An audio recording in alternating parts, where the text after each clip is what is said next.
Hello, നമ്മുടെ അച്ചൂട്ടിക്ക് കുറച്ച് സുഖമായിട്ടാ. അപ്പോൾ ക്ഷീണം കുറച്ചൊക്കെ മാറി. ഇതാ അപ്പോൾ പുറത്തൊക്കെ വന്നിരിക്കാൻ തുടങ്ങി.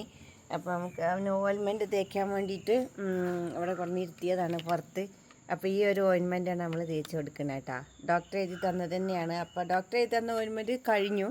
അവ ഇത് പുറത്തുനിന്ന് വാങ്ങിയതാണ്. 200 രൂപ കൊടുത്തിട്ട് സെയിം ഓയിൻമെൻറ്റ് ഞാൻ വാങ്ങിയതാണ്.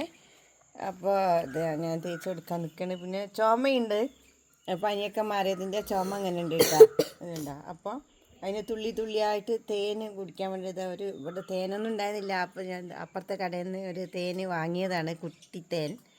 അപ്പോൾ അത് തുള്ളി തുള്ളിയായിട്ട് നാക്കിലിങ്ങനെ തൊട്ടെടുക്കും. പിന്നെ നാക്കൊന്നും ഒരു സുഖമില്ല, പനി പിടിച്ച് മാറിയിട്ട്.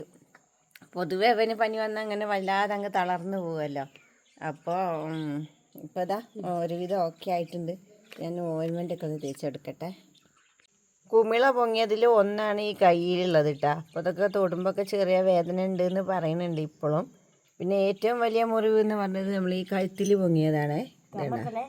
ഇല്ല, അതിപ്പോൾ പൊറ്റനൊക്കെ പൊളിഞ്ഞ് മാറിയിട്ടുണ്ട്. പിന്നെ കുറച്ച് വലുത് പറയണത് ഇതായി വയറ്റത്തെ 3 എണ്ണമാണ്. അപ്പോൾ എത്രയും പെട്ടെന്ന് തന്നെ അവൻ കാണിച്ചൊക്കെ തന്നതും കൊണ്ട് നമുക്ക് വേഗം ആശുപത്രിയിൽ പോയി കാണിക്കാൻ പറ്റി. പിന്നെ കാലിലൊന്നും ഉണ്ടായിരുന്നല്ലോ, നോക്കട്ടെ. പിന്നെ ഇതഞ്ഞൊന്ന് ഉണങ്ങാനുള്ളത് കാലിത്തെയാണ്. അത് മാത്രം കുറച്ചിങ്ങനെ മറ്റേ ബബിള് പോലെ നിൽക്കുന്നുണ്ട്. അപ്പം അതാണ് ഒന്ന് ശരിക്കും ഉണങ്ങാനുള്ളത്. അപ്പം ഏകദേശമൊക്കെ നമ്മുടെ അച്ചുട്ടി ഓക്കെ ആയിട്ടാ ഇല്ലേ. ബാക്കി എല്ലാത്തിലും കൂടി ഓയിൻമെൻറ്റ് തേക്കട്ടെ.